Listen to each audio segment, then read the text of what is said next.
What's up guys, and welcome back to another episode of the Homegrown Career Mode. This is episode number 3, and we're kicking off today's episode by setting up the training for the first time in the series. Of course, if you're a new viewer to the channel, basically every time we do the training in every single career mode I do, I set up the 5 drills. We will sometimes alternate the players throughout the course of the season, but for the most part, it's the same 5 players doing the same 5 drills, and we simulate them time after time after time again. Training was of course a new feature introduced back in FIFA 16, and I did play the drills a couple of times in the skill games category, skill games, sort of mini game mode in the game.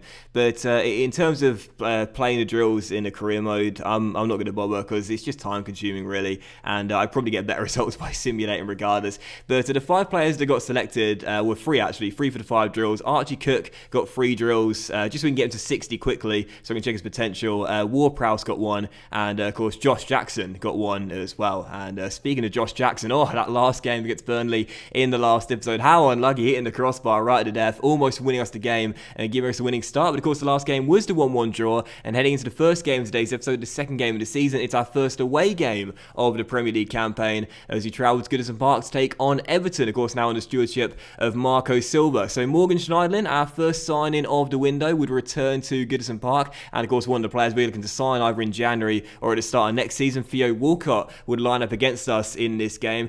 We were very frustrated not to win against Burnley. Of course, we were leading until late on when Alex McCarthy's howler prevented us from getting the 3 points. But 17 minutes into this game, we did not start off well at all. James McCarthy was sent down the right side and dinked it into the centre, and Niasse, with a lovely little scissor kick, gave the Toffees the lead. And just 17 minutes in, Everton were in front of Goodison Park and had the early lead.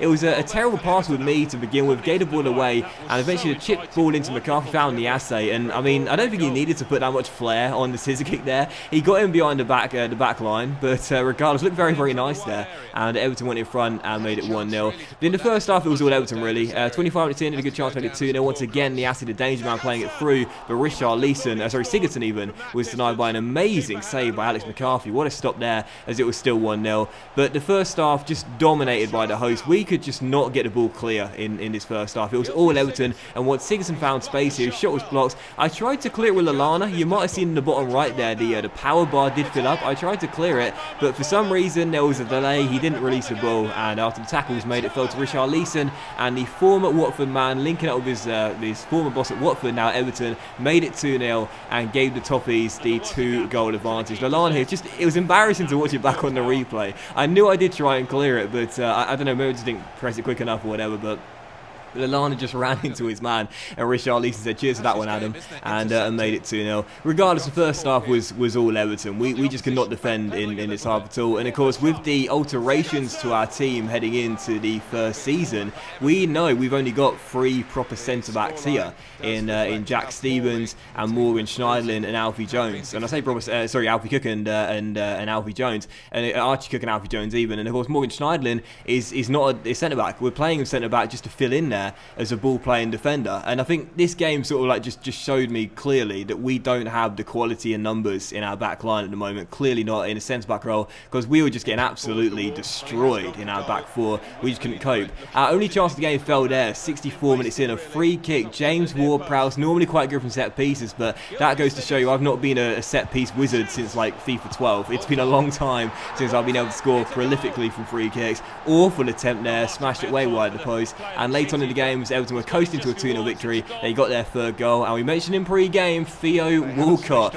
got the goal against us to make it 3-0 as the former Arsenal man completed the route, and the Toffees got the victory. So nothing sweet about this performance, a really, really poor display, and a thoroughly deserving win for our hosts in this game as well. They bossed the game from start to finish really, and again defensively it was just awful. We were all at sea. We blocked a couple of shots, but for the most part, every time Everton went forward, they looked like scoring, and a 3-0 result was without question a fair scoreline. I had no complaints about that. We played horribly, and Everton definitely deserved to win. The only saving grace was our pass accuracy. Once again, like the Burnley game was good, 86%, pretty decent. But I mean that really is scraping the barrel when you're looking for positives when you're talking about pass accuracy. Terrible game, totally destroyed. And all I'm saying right now is that we need to get Archie Cook trained up quickly, man. He's got to 58 after that last patch of training. We need Archie Cook to come good already, because we have got real problems in the centre back role.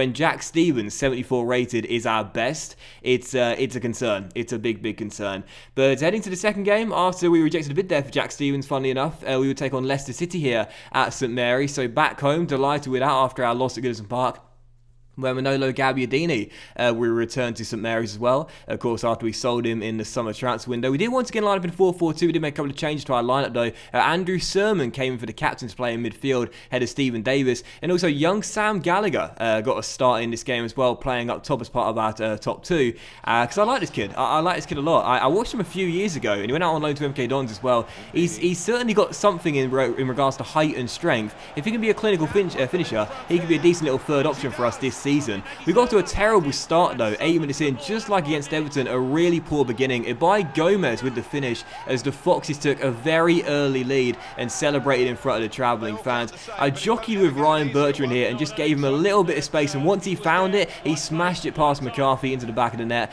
And when I played my first few games on Ultimate Difficulty in FIFA 19, I found defending to be, not relatively easy, but not too difficult. But I've really struggled since the beginning of my career mode adventure this year. Defending now is something I just simply can't do on Ultimate Difficulty. It seems you give the AI a little bit of space and they will punish you. That's what happened there, 1-0 to the Foxes, and then 29 minutes in, well, I've only got myself to blame for this goal. I tried a quick outlet throw of Alex McCarthy after claiming this corner. Leicester won it straight back, and Daniel Demars plays a lovely ball into Damari Gray, and a brilliant little finish into the back of the net there gives the Foxes a 2-goal lead. So just like against Everton in the first half, 2 goals down, and Damari Gray doubling the lead for the visitors, and further proof we really need to get some better defenders in this Southampton team ASAP. And of course, we're only going to be able to get them out of the academy now, so we need to make sure that Archie Cook progresses quickly, and we also get a few more added to the team as well. It was a great finish by Gray though, the former Birmingham midfielder, with a lovely finish there into the back of the net as he curled it in to make it 2-0. We did respond though directly afterwards and tried to get ourselves back in the game. Adam Lallana sent down the right hand side, finding James Ward-Prowse.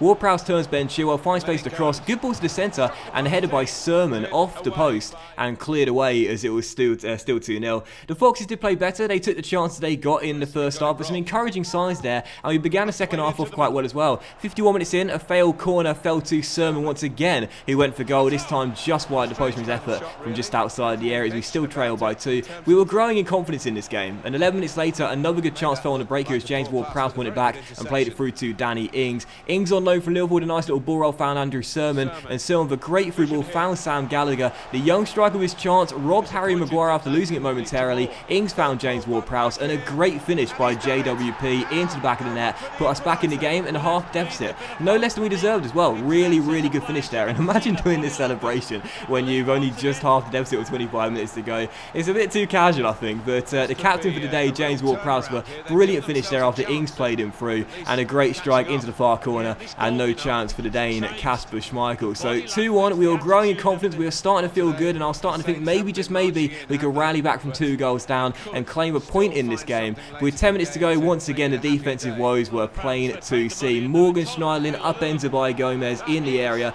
gives away a penalty, and a chance for the Foxes to restore their 2-goal cushion. I slid in with the square button, the slide tackle. I was hoping he was going to try and wrap his legs around the ball and then clear it away, but instead, I mean, that really was an awful tackle. That was like a Paul Scholes tackle, that. Absolutely terrible. I was a huge fan of Scholesy back in the day for his technical ability and his wonderful vision, but he couldn't tackle. Any United fan will tell you that much. He could not tackle, and that was a Paul Scholes sort of tackle. Absolutely awful, and a certain penalty. So a chance for Leicester to restore their 2-goal cushion. Madison stood up to take it, but Alex McCarthy guessed the right way and pushed it away as it remained 2-1 as he kept us in the game. But unfortunately, the heroics counted for nothing as the clock ran out and we tasted defeat for the second successive game. So after 1-1 draw against Burnley, back-to-back defeats, very frustrating indeed, and also 5 goals conceded in these 2 games, 6 in the first 3.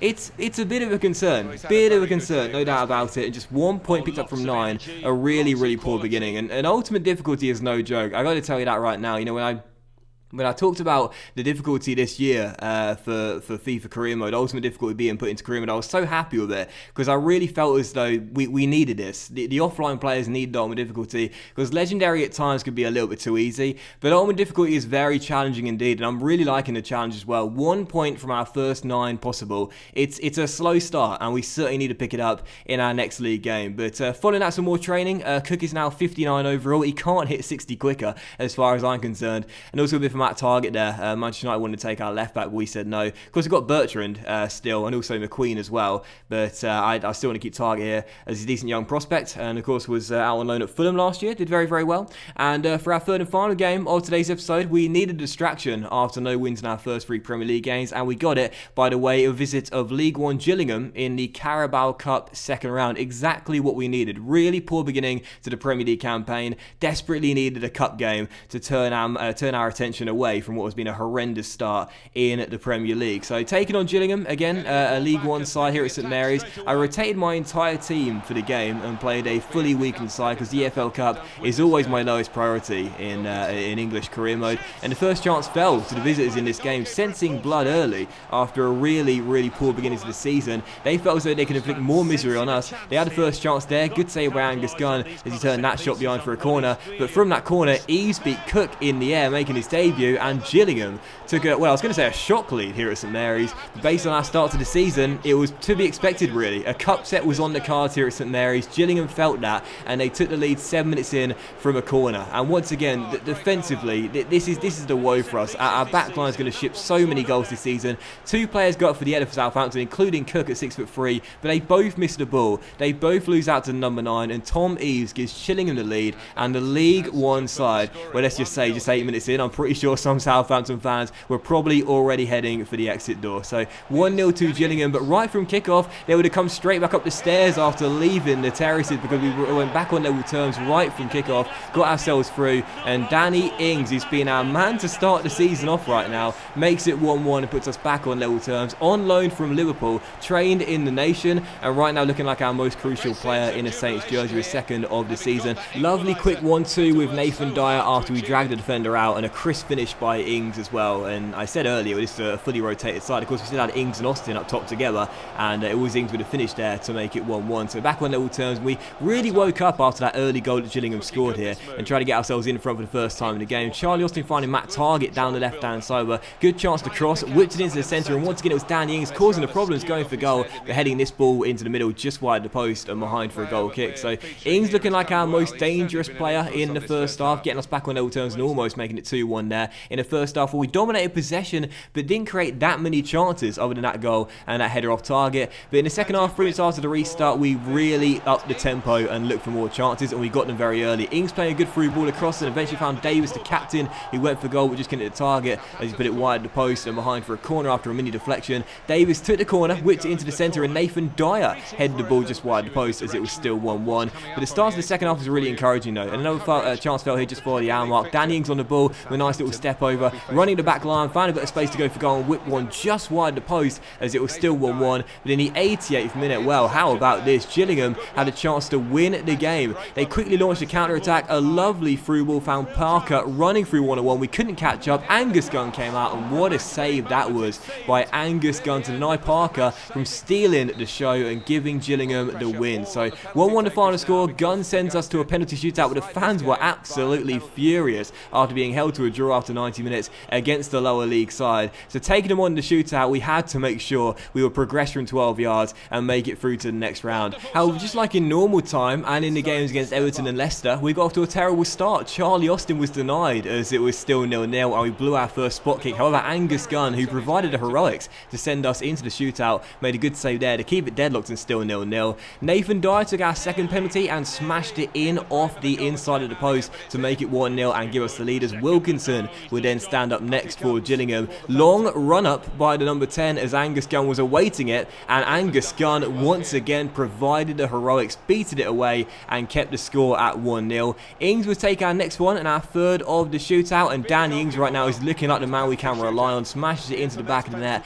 and makes it 2-0. So a 2-goal cushion for the Saints on the shootout, but Gillingham got their first of all here from the number 8, sending Gunn the wrong way as it was then 2-1. The captain took our fourth penalty of the shootout, and Stephen Davis was denied as well, so not great penalties, has to be said right here, as it was still 2-1 in the shootout. But as Burns still take a crucial one here for Gillingham, he smashed it wide of the post as we still led by a goal, and the crucial penalty was taken by Jake Hesketh. The fans held their breath as Hesketh had the chance to send us through, and the academy graduate smashed it in off the post as he sent the keeper the wrong way and sent us through in to the Carabao Cup third round. So it's not exactly a convincing win for our first win of the season, but we'll have to go and take it as we make it through on the penalty shootout to the next round of the Carabao Cup, and Jake Hesketh in the man with the ice in his veins as he sends the goalkeeper the wrong way and puts us in to the Carabao Cup third round. So Hesketh with the finish. I say it hit the post, it didn't, it was just a great finish into the back of the net. Hesketh with the finish makes it 3-1 on the shootout, and that does indeed send us through. So far from convincing, held in 90 minutes by Gillingham, but making it through from the 12-yard shootout, and pleased enough to finally get our first win and finally get out of our system. But it wasn't a great game at all, and if it wasn't for Angus Gunn, we would have lost this game. If not in the shootout, then certainly in normal time after providing that fantastic save in the final minute of normal time. But that will end today's episode of the Homegrown Career Mode, guys. So big thank you for watching. I really hope you have enjoyed it, and if you did enjoy today's episode, then please drop a like, as likes are of course very much appreciated, and you're out channel as well. Much love to you all. Enjoy your weekend, and I'll see you for the next episode of the Homegrown Career Mode tomorrow, and there's a new episode of Common Country out later on tonight as well. Have a great weekend, guys. Much love, and I'll see you for the next episode very soon.